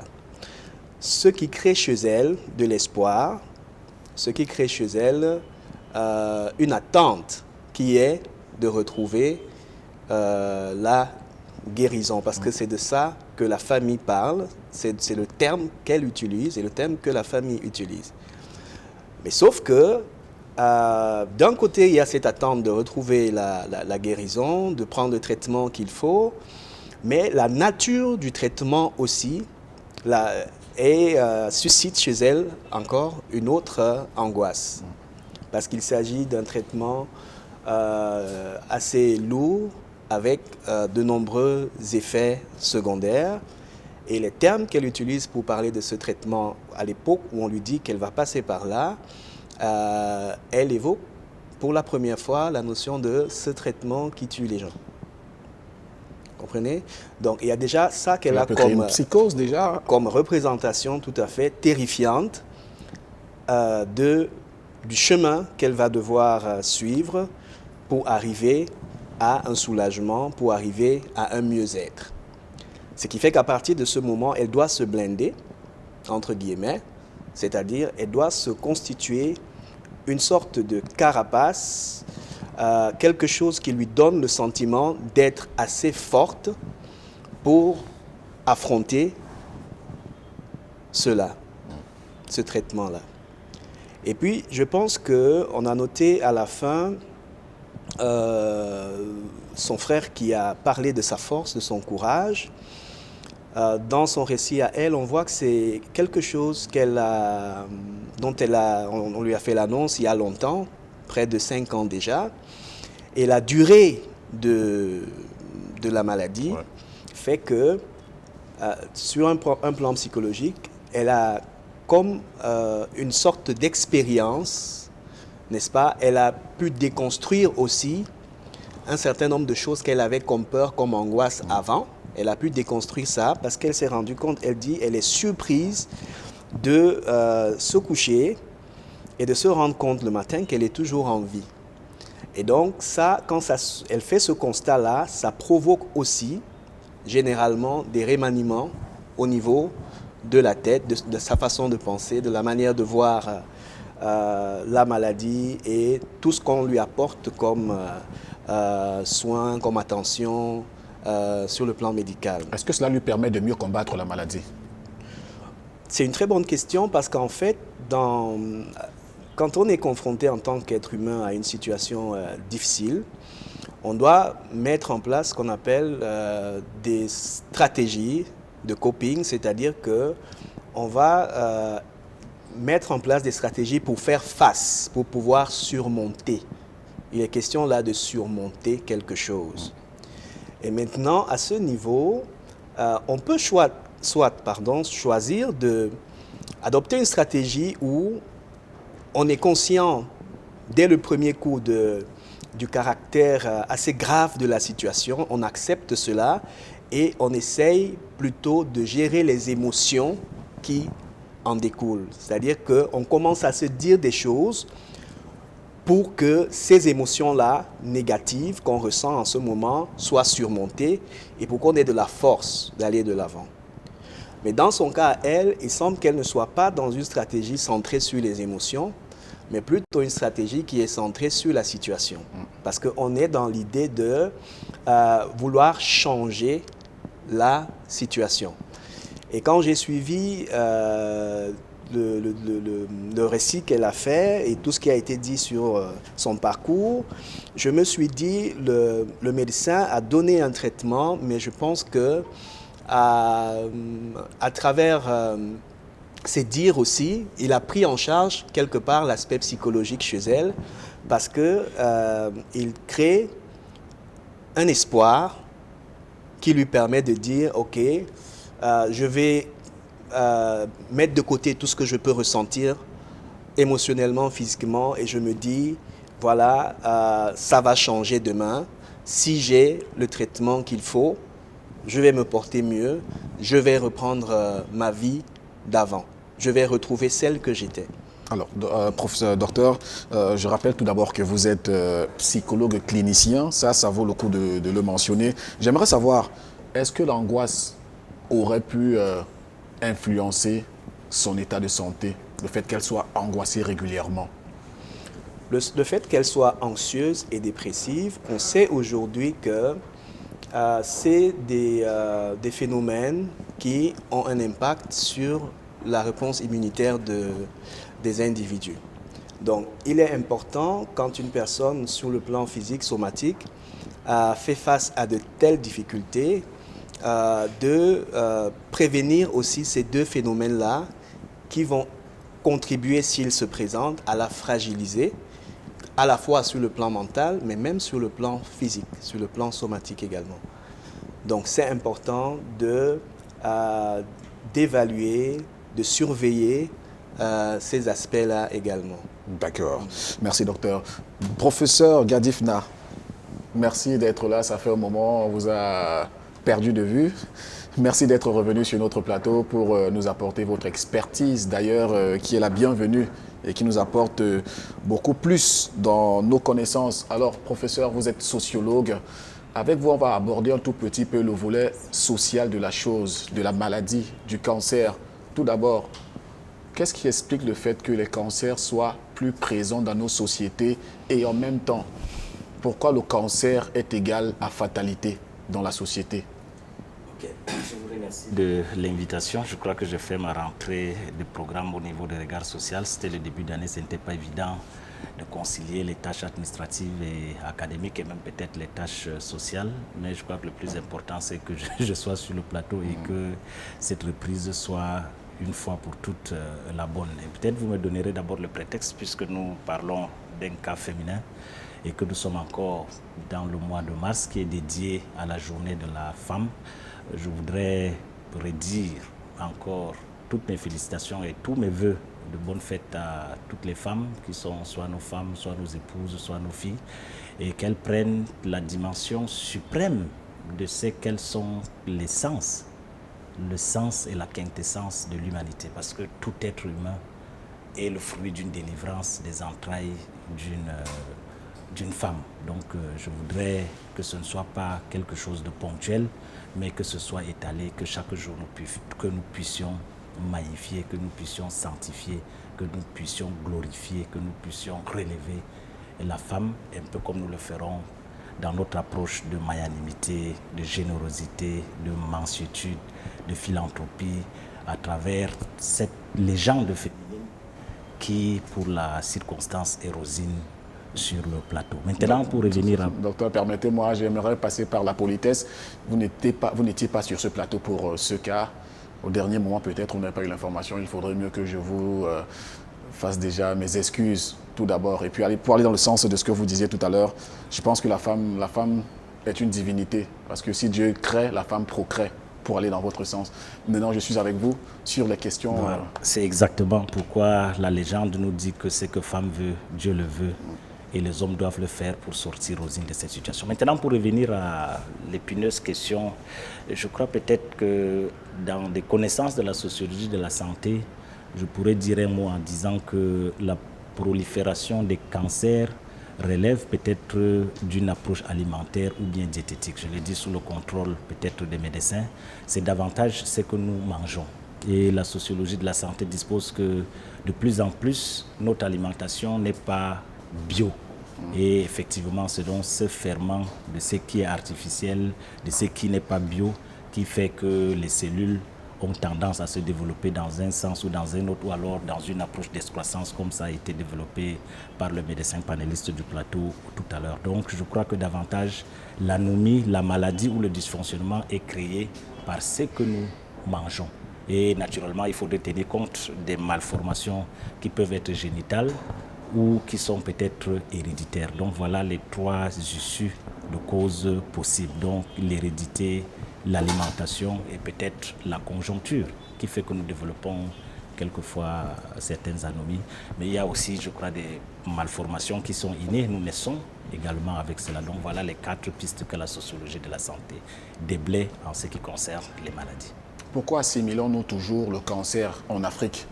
Pourquoi assimilons-nous toujours le cancer à la fatalité? Je crois qu'il faut relativiser et contextualiser peut-être cette conception. À l'Occident, où la médecine est assez développée, où le plateau technique convient, ce n'est pas davantage cela. Mais dans l'univers tropical, dans l'univers africain, nous le disons parce que les plateaux techniques ne sont pas à même de résorber ce problème. Et puis qui dit cancer dit quand même développement à une allure hydrique, c'est-à-dire tentaculaire et à une vitesse supersonique. Donc je crois que c'est relativement à cette approche-là où nous avons un peu l'effroi. Nous avons un peu froid au dos de savoir que quand vous avez le cancer, c'est synonyme de fatalité, c'est synonyme de mort, c'est synonyme de létalité, et ainsi de suite. Donc je crois que c'est davantage cela. Alors, docteur Tayo, est-ce que vous partagez l'avis du sociologue concernant bien sûr les causes du cancer, ou alors vous avez d'autres explications? Vous voulez renchérir bien sûr après lui? Non, il a parfaitement raison par rapport aux causes du cancer et aussi au fait que de plus en plus on détecte les cancers. Parce qu'avant justement, on n'avait pas l'idée, quand quelqu'un décédait, on accusait la sorcellerie, les causes mystiques. Maintenant, on va de plus en plus vers la médecine pour rechercher la cause du décès. Et quand quelqu'un présente des signes qu'on n'explique pas, c'est-à-dire un amaigrissement, une boule dans le sein par exemple, on va chercher, on fait ce qu'on appelle la biopsie. Donc la biopsie, c'est prélever un morceau de cette boule-là et examiner au laboratoire par l'anatomopathologiste qui va donner le nom de cancer à ce moment-là. Donc maintenant, on cherche la raison pour laquelle quelque chose d'anormal se développe dans le corps et on est au courant. Et c'est la raison pour laquelle on se rend compte que les cancers ont augmenté parce qu'on identifie de plus en plus aussi les cancers. Donc en plus de toutes les causes qu'il a données comme cause du cancer, c'est aussi le fait que maintenant on identifie et on dépiste les cancers de plus en plus. Et peut-être avec l'analyse pertinente du médecin, il y a quand même un aspect culturel, j'allais dire traditionnel, qu'il faudrait également évoquer. Si nous prenons les aires culturelles du Cameroun par exemple, je crois qu'il y a l'approche de la prévention qui est un peu occultée. Et comme le médecin l'a dit tout à l'heure, la technologie, la science a fait des efforts dans l'approche de détection ou de prévention du cancer. Mais je crois que certains comportements culturels rébarbatifs font que c'est une hérésie d'envoyer son épouse et se faire palper le sein dans l'approche de la détection préventive. Donc je crois qu'il y a quand même certaines barrières ou certains oripeaux culturels qu'il faut lever. Et je l'ai dit avec l'autorité d'une recherche quand même sur cette question de consultation ou bien d'affluence. Combien de campagnes de détection ou de prévention sont lancées et vous allez voir que la fréquence ou l'adhésion des femmes est un peu très négligée. Et qu'est-ce qui freine cela? C'est effectivement ces barrières culturelles, cette tendance à minimiser peut-être le risque, mais davantage la barrière culturelle, parce que je ne voudrais pas stigmatiser certaines ethnies ou bien certaines cultures. Je crois qu'on se comprend. Je crois qu'il y a certaines approches culturelles et même peut-être religieuses qui sont un peu rétrogrades ou alors peu orthodoxes, qui n'ouvrent pas la femme effectivement à cette approche-là précisément. Je crois que le terme technique, c'est la palpation oui, la palpation des seins. Des seins, par exemple. Et puis, il y a d'abord l'autopalpation, dont la femme se palpe le sein elle-même. Et il y a la palpation par un personnel de santé. De santé. Donc, alors, combien d'époux, combien d'hommes laisseraient leur épouse dans de telles manipulations? Je crois qu'il y a certains verrous culturels qu'il faudrait lever. Et puis, surtout, faire confiance à la médecine moderne. Sur ce pan, je crois que la médecine a beaucoup évolué. Donc, je voudrais appeler également les femmes de la tranche d'âge dédiée, comme évoqué par la copanéliste médecin du plateau, de dire qu'il faut adhérer à ces campagnes et dans l'approche de ce qu'il vaut mieux prévenir que guérir. Parce qu'on peut guérir, on peut prévenir. On renchérit aussi, parce que sur le plan culturel, là je parle sous le couvert des sociologues et des psychologues, il y a certains qui pensent que quand c'est gratuit, ce n'est pas bien. Donc juste parce qu'on fait les campagnes, à chaque fois, il y a le mois d'octobre qui est dédié entièrement au cancer de la femme, surtout au cancer du sein. Donc du 1er au 30 octobre, il y a des hôpitaux qui font des choses gratuitement. Donc consultation gratuite de tout ce qui concerne le sein, mammographie gratuite, échographie gratuite. On met les banderoles partout, c'est dans le monde entier que ça se passe. Ici, en Afrique, particulièrement au Cameroun, il y a des zones où la population se dit si c'est gratuit, c'est faux. Ça veut dire qu'on va biaiser les résultats. Ou bien ça ne vaut pas la peine d'aller, on doit se méfier de ce qui est gratuit. D'accord. Je recentre un tout petit peu le débat. Nous sommes autour de Rosine. C'est vrai que nous sommes aussi là pour éduquer. J'aimerais savoir combien de femmes sont venues vers vous sans éprouver un mal dans le sein vous dire je vais me faire palper pour savoir s'il y a le cancer ou pas? Ou nombreuses sont-elles? À quelle moyenne sont ces femmes qui sont venues vers vous? Là, je vais vous donner les statistiques de la dernière campagne que j'ai faite. La campagne que nous avons organisée à l'hôpital de district de Bonasama, là où j'exerce, en octobre 2021. Nous avons fait du 1er au 30 justement des dépistages gratuits. On a eu environ 200 femmes qui sont venues spontanément se faire dépister. Et dans je dis 200 femmes, 200 personnes. Parce que dans les 200 personnes, il y avait 5 hommes. Parce que l'homme aussi peut avoir le cancer du sein. Donc, il y a, parmi ceux qui sont venus se faire dépister, examiner, palper les seins, pour utiliser ce terme-là, nous avons eu 5 cas suspects de cancer, c'est-à-dire de masse présente dans le sein. Et il y a eu des patientes qui n'avaient aucune masse dans les seins, mais chez qui on a demandé de faire les mammographies. Parce que systématiquement, quand on a entre 35 et 40, à partir de 35 ans en dessus, on demande de faire la mammographie systématique, au moins une première mammographie. Et il y a des patients chez qui on a détecté des lésions suspectes rien qu'à la mammographie. Et vous voyez que parmi ces patients-là, on a ces personnes qui sont venues spontanément sans problème, entre guillemets, on découvre 10 personnes qui ont des problèmes. Et sur les 10 personnes qui ont des problèmes, 3 qui ont effectivement un cancer du sein. Au stade embryonnaire? Soit au stade du début, parce qu'il y en avait qui avaient même qui avaient une boule déjà visible, mais elle ne pensait pas que ça pourrait être un cancer. Il y a aussi l'ignorance. Donc vous avez quelque chose qui est anormal dans votre sein, mais vous ne pensez pas que ce soit parce que le sein n'a pas encore pris une proportion. Une grosse taille, ou bien le sein est juste dur. Parce que les manifestations, les signes cliniques du cancer, ce n'est pas seulement la boule. Donc on peut avoir une boule dans le sein et le sein n'a pas changé de forme, comme on peut avoir une déformation d'un sein qui devient plutôt plus petit. Donc on appelle ça la rétraction de la glande mammaire. Le sein devient plus petit par rapport au sein normal. On peut simplement aussi avoir le mamelon qui se retracte, qui va vers l'intérieur. Alors, à ce moment-là, ça pourrait être un cancer du sein. On peut même ne rien avoir au niveau du sein, mais on a des nodules, des ganglions dans les aisselles. On peut ne rien avoir aussi au niveau du sein, mais malheureusement, on se retrouve avec une toux qui ne finit pas. Et en faisant la radio, on trouve qu'il y a des images au niveau du poumon qui nous rappellent les métastases d'un cancer du sein dans les poumons. Alors, docteur Taillou, on va rester sur le cas de Rosine. Comment explique-t-on les complications qui sont survenues bien plus tard? En fait, dans l'histoire naturelle, oui, dans l'histoire naturelle de ce qu'elle raconte, c'est l'histoire de la progression du cancer. Il y a malheureusement des tumeurs chez qui, malgré le fait qu'on ait fait de traitement de chimiothérapie, la tumeur échappe au traitement. Donc, elle résiste. Il y a des tumeurs qui résistent naturellement au traitement qu'on impose. C'est la raison pour laquelle on ne fait pas une seule chimiothérapie chez un patient en un jour. On divise les séquences. On peut faire chaque semaine, comme elle a subi chaque semaine. On peut faire toutes les 3 semaines. Parfois, on fait même tous les 28 jours. Et on fait plusieurs fois. On peut se retrouver à 3 mois, 6 mois, voire 9 mois de chimiothérapie.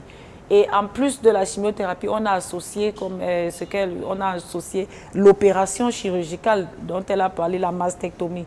La mastectomie consiste à enlever entièrement le sein.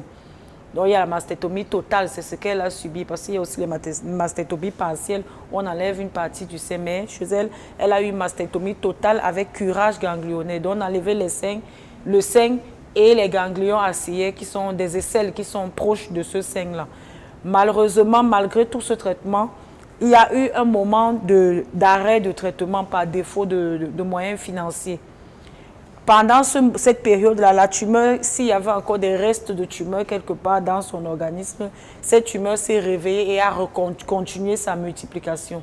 C'est la raison pour laquelle, quelques mois plus tard, on se retrouve avec ce qu'on appelle l'atteinte osseuse de cette tumeur-là, qui était là au départ. Donc, on peut avoir ça malheureusement chez un patient, même si le patient fait le traitement entièrement. Ce sont des risques comme on explique au patient avant de commencer le traitement. Alors, ces os sont atteints aujourd'hui. Oui. De quoi est-ce qu'il est question? Qu'est-ce qui s'est passé dans son corps concrètement? Donc, c'est la tumeur, les cellules cancéreuses qui étaient dans le sein ont traversé le sang et sont allées se fixer au niveau des os. Et ont recommencé à pousser au niveau des os. C'est parce que les os ne sont pas extensibles, ce n'est pas une chair. Donc, on ne peut voir la masse dans les os que lorsqu'on réalise un scanner ou bien une radio au minimum, mais c'est le scanner qui permet de voir cette masse dans les os, la masse qui représente le cancer du sein dans les os. D'accord. Alors, docteur Ikome Adolphe, vous êtes psychologue. Comment est-ce que, lorsqu'on traverse cette étape, si on sort de là, qu'est-ce qu'on préconise pour que le patient soit tranquille dans sa tête, pour que le patient ait un esprit au calme, comme on dit? Que préconise la psychologie? Alors, comme toute discipline de soins, il s'agira premièrement d'identifier l'ensemble des problèmes, des points de souffrance, les aspects de la maladie, de sa vie, de son quotidien, de ce qu'elle a perdu, de ce qu'elle ne peut plus faire. Il s'agira d'identifier un certain nombre de points sur lesquels pouvoir effectuer un travail pour que justement elle se sente, parce qu'il est question de ça dans son cas ici, c'est qu'elle se sente mieux malgré ce qu'elle vit dans son corps. Elle est aujourd'hui dans un corps qui n'est vécu et qui n'est connu que sous le prisme de la douleur. Elle a très peu l'occasion de voir que son corps peut être une chose qu'elle aime, une chose qu'elle investit, parce que cela lui apporte aussi en retour un certain bien-être, un certain plaisir, une certaine satisfaction. Aujourd'hui, c'est un corps qui est douloureux, un corps qui parle, mais qui s'exprime d'une manière très violente, d'une manière très forte, et qui certainement crée chez elle même une altération au niveau de l'image qu'elle peut avoir d'elle-même, comment elle vit ce corps, comment elle se sent, qu'est-ce qu'elle pense de son corps, à la fois en rapport avec ce qu'elle ressent, mais aussi en rapport avec tous les changements qui se sont produits physiquement sur elle. Il y a sa sœur ou sa nièce qui a dit tout à l'heure que je ne reconnais plus ma sœur.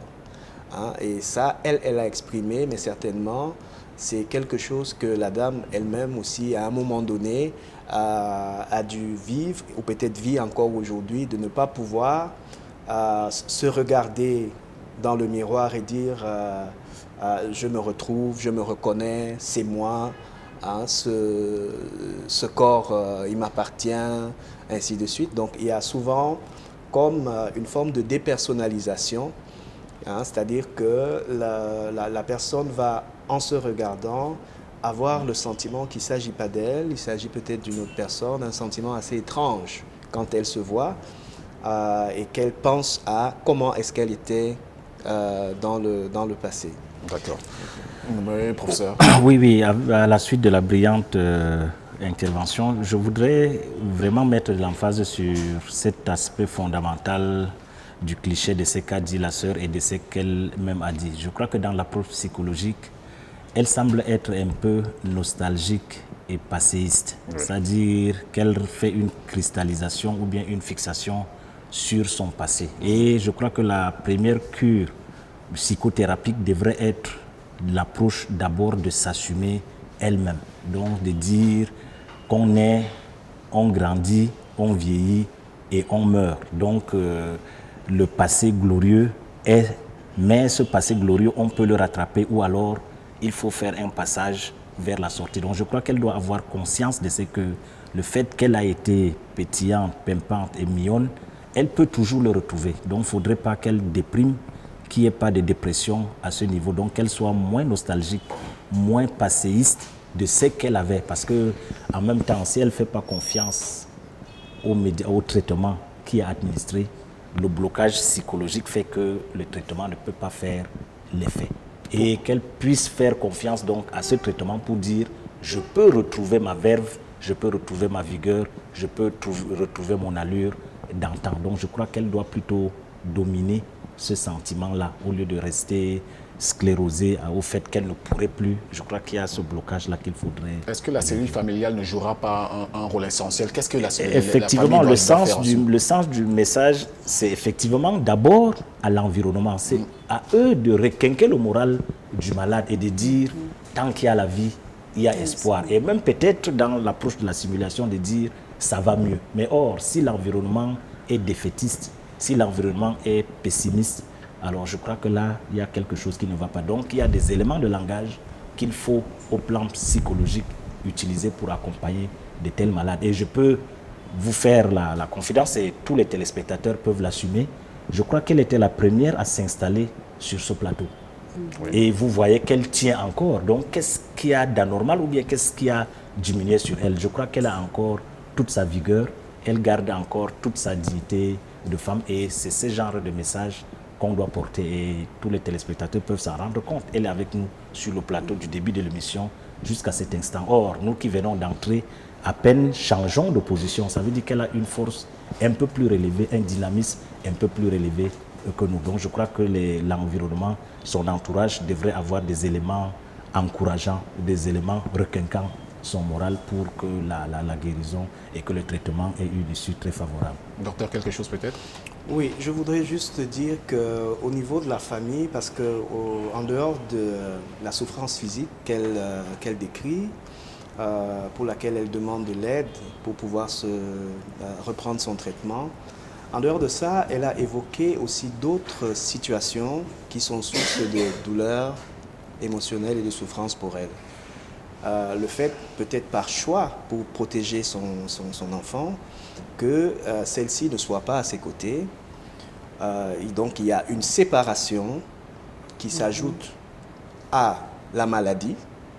C'est une maladie qui non seulement fait souffrir le corps, fait souffrir également l'esprit, parce que c'est lié et que ça a des conséquences sur la vie de la personne. Là, elle ne peut plus voir son enfant parce qu'on a jugé qu'il était préférable que celle-ci soit éloignée pour ne pas être traumatisée. Mais je pense qu'il faut pouvoir à un moment donné répondre à tous ces problèmes, apporter une réponse appropriée à tout cela.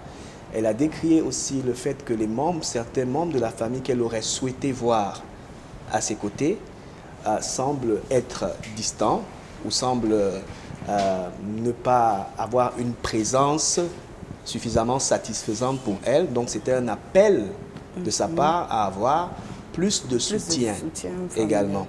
Donc ça c'est important, ça fait partie des choses qui vont justement contribuer à la rendre plus résiliente également. Ils vont contribuer à la rendre plus résiliente. Donc il ne faut pas se focaliser seulement sur le problème chimiothérapie, mais il faut voir l'ensemble des choses qui la mettent en situation de souffrance et essayer d'apporter des réponses appropriées à tout cela. D'accord. Alors, professeur Gadifna, est-ce qu'il serait mieux pour elle et pour l'enfant qu'elle soit séparée? Non, je crois que la séparation veut d'abord dire rupture, brisure et effraction. Donc, on ne peut pas sévrer Rosine de cette affection maternelle, et on ne peut pas non plus sévrer l'enfant de cet amour filial. Donc, je crois qu'il y a peut-être un dosage peut-être à faire, parce que sa situation ne nécessite pas que l'enfant reste peut-être trop longtemps à côté d'elle, mais on ne peut pas procéder par rupture pour dire que l'enfant ne devrait pas. Non, je crois que c'est question de calibrage, c'est question de timing, c'est question de contrôle simplement. Donc, elle a besoin, en même temps, quand on l'isole, on a l'impression qu'elle a perdu une partie d'elle-même. Et là, le choc psychologique est encore plus grand. Donc, elle n'a pas une maladie peut-être contagieuse pour qu'elle ne voie pas son enfant, et ainsi de suite. Or, le voir, c'est peut-être lui redonner encore vie et libérer son esprit et avoir donc cette affection qui est nécessaire pour sa thérapie. Donc, aucune solution possible de rupture ou alors de barrière entre les membres de la famille et autres non. Et puis, la narration a été claire. Elle le sollicite même, puisque le moment de retrouver avec les membres de la famille vire vers des devises, vire vers des histoires à se raconter, ainsi de suite et autres. Donc elle s'évade un peu de l'atmosphère, de la douleur, l'atmosphère de la thanatologie. Donc je crois que cette approche-là est carrément évitée. Donc elle a besoin de tous ses membres autour d'elle. Elle doit avoir accès à ceux qu'elle veut voir. Je crois que c'est important. Ça pourra bien sûr rebooster son moral. Merci de nous retrouver à l'instant. Si vous le faites, le programme c'est Regard Social. C'est une émission qui va au chevet des personnes indigentes, les personnes qui sont en manque de moyens pour leur prise en charge. Ce sont des personnes qui croupissent dans la misère, ces personnes qui côtoient au quotidien la précarité. Elles ont besoin qu'on leur tende une main afin de leur sortir de ce gouffre pour s'élancer dans la société. Elle, son cas aujourd'hui qui nous interpelle, c'est Rosine, âgée d'une trentaine d'années aujourd'hui. Elle souffre des complications bien après l'ablation de son sein, des complications survenues des suites d'un cancer.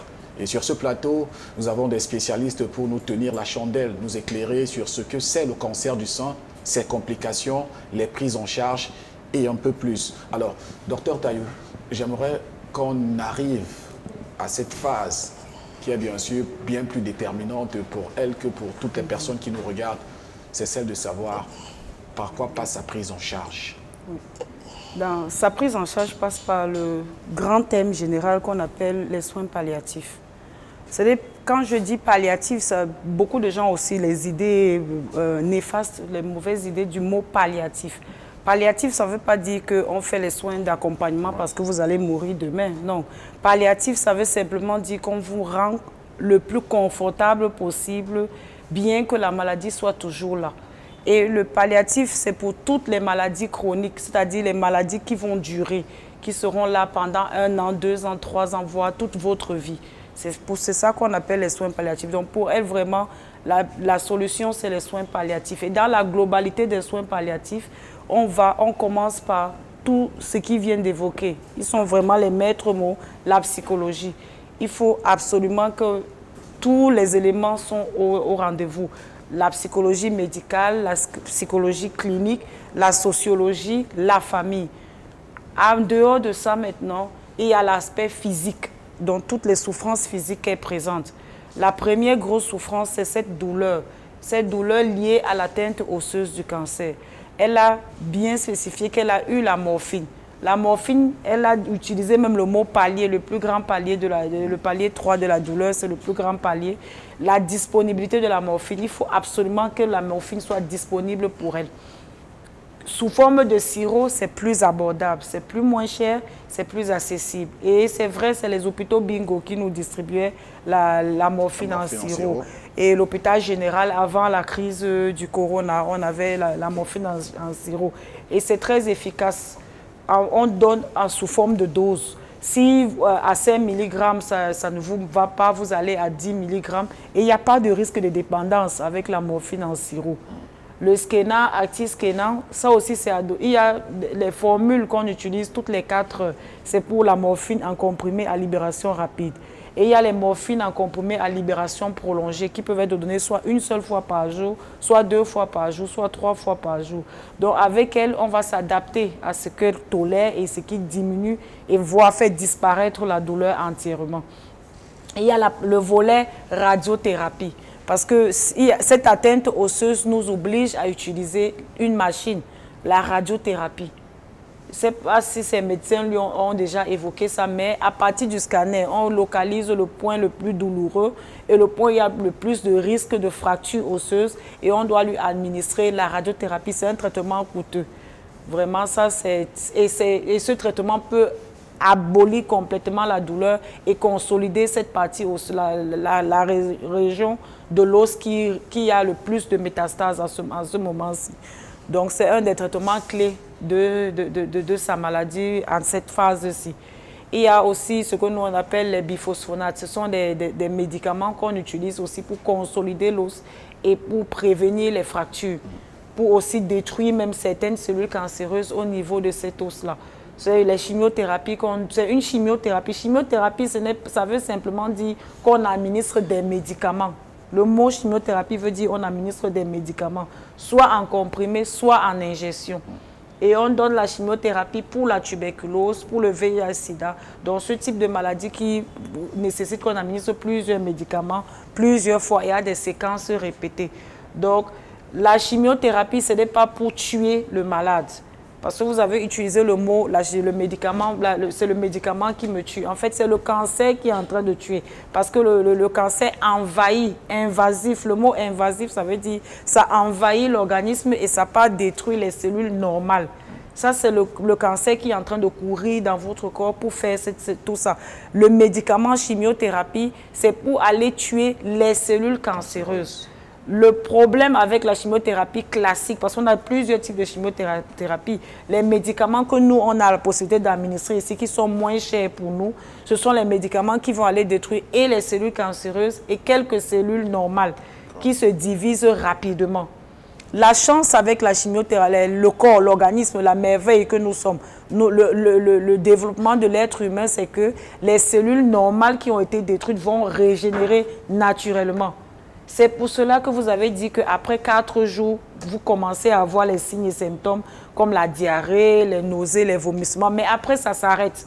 Parce que les cellules qui faisaient la diarrhée se régénèrent naturellement et la diarrhée s'arrête. Mais on est obligé de vous aider parce que pendant la diarrhée, vous risquez de perdre tout votre eau et de mourir à cause de cette diarrhée-là.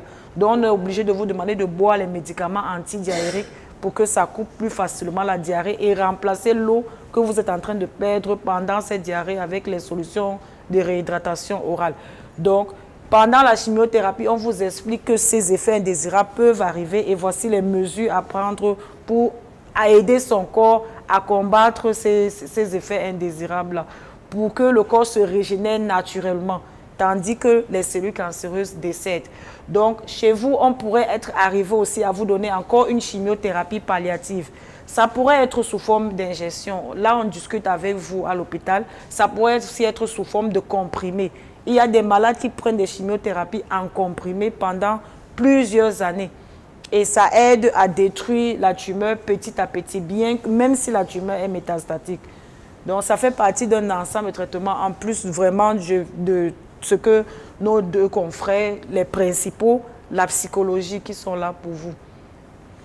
Rosine, j'espère que le message est passé. Ce n'est pas pour te tuer, c'est plutôt pour t'aider. Et je sais que depuis que tu fais cette maladie, tu as appris beaucoup de ce que tu vis. Alors, professeur Gadifna, les recommandations certainement à notre patient, notre patiente, Rosine.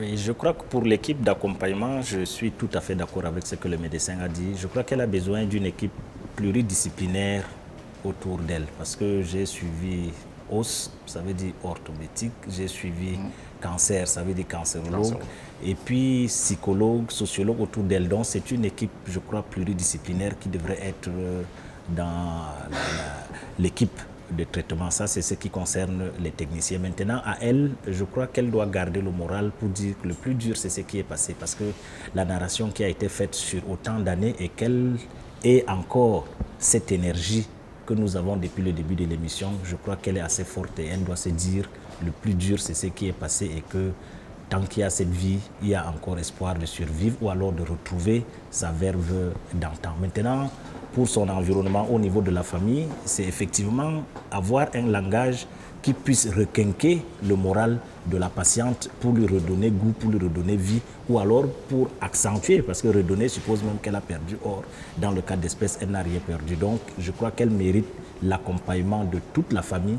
Elle ne doit pas être sévrée de quelque affection, que ce soit filiale, que ce soit fraternelle, que ce soit parentale et autres. Je crois que tout le monde doit être autour d'elle parce qu'elle n'a pas une maladie contagieuse pour qu'elle soit isolée. Et si je crois que cette triptyque est réunie, et la 4e approche qui est davantage nécessaire, c'est de dire que c'est une maladie telle que nous suivons la description qui nécessite quand même un coût, qui nécessite de passer à des plateaux techniques relevés. Donc je crois qu'il y a la corrélation financière qu'il faudrait assumer.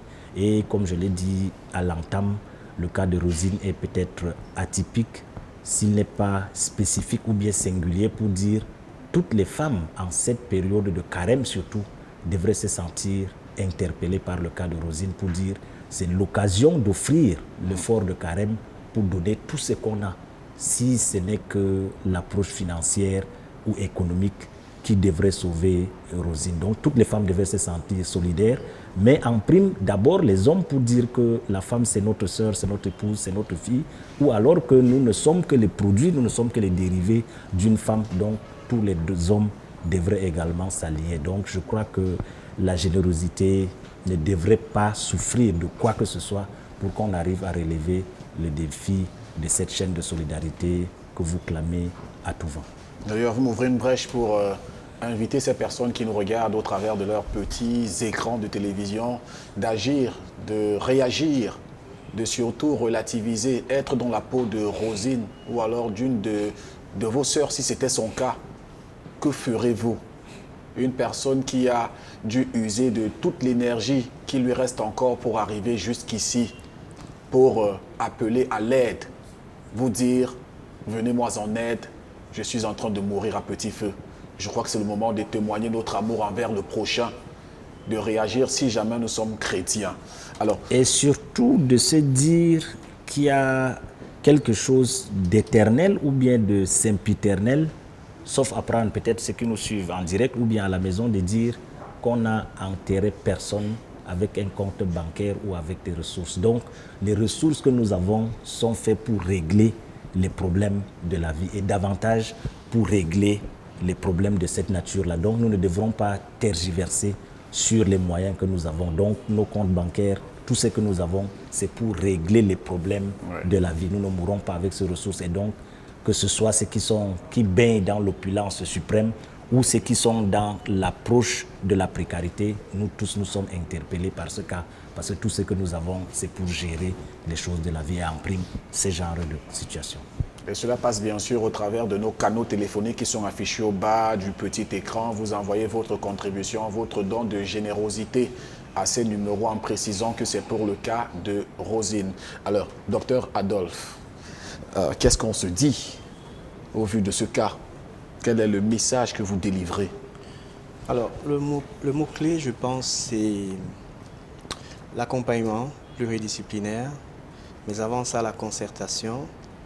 Parce que dans un cas comme celui-ci, il est important que le langage que les différents intervenants vont tenir soit cohérent, les uns avec les autres.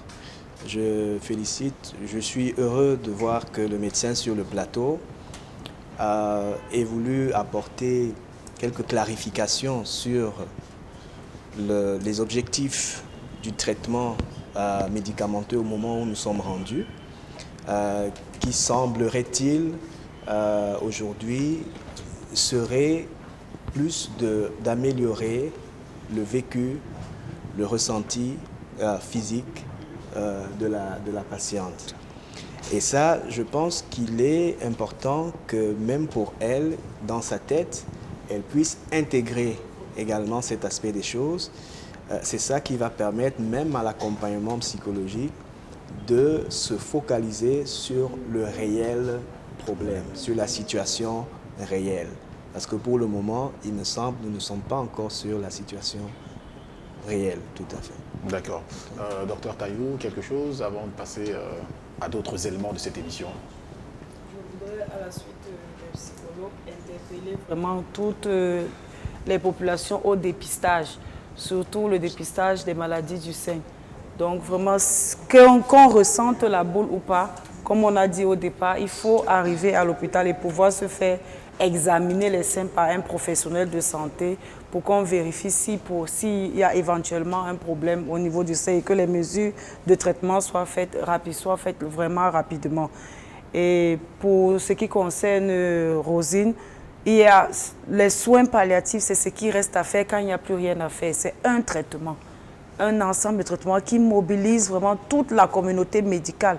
Vous voyez, ce n'est pas une seule chose, c'est vrai, ça a un coût. Et grâce aux soins palliatifs, on améliore d'abord le confort, on améliore la vie et par ça, on prolonge la vie. D'accord, merci. En tout cas, nous allons passer à toute autre chose, deuxième partie de cette émission. Nous aurons certainement, dans la prochaine édition, les contributions sur les cas sociaux qui sont en suspens dans cette émission. Ce sont des personnes qui ont déjà commencé des prises en charge. On reviendra sur leurs contributions dans le but de vous rendre fidèlement compte de vos contributions. Merci de nous avoir prêté une attention toute particulière pendant cette émission. Merci à la réalisation, celle de Cédric Tuna. Merci au preneur de son de Warren Z2. Merci au caméraman Eric Watat. Merci à Dallas Chana et à la diffusion, celle de Jonathan et Marlise Mikumu. Prochain rendez-vous la semaine prochaine. Lavez-vous les mains surtout, portez vos masques et à très vite.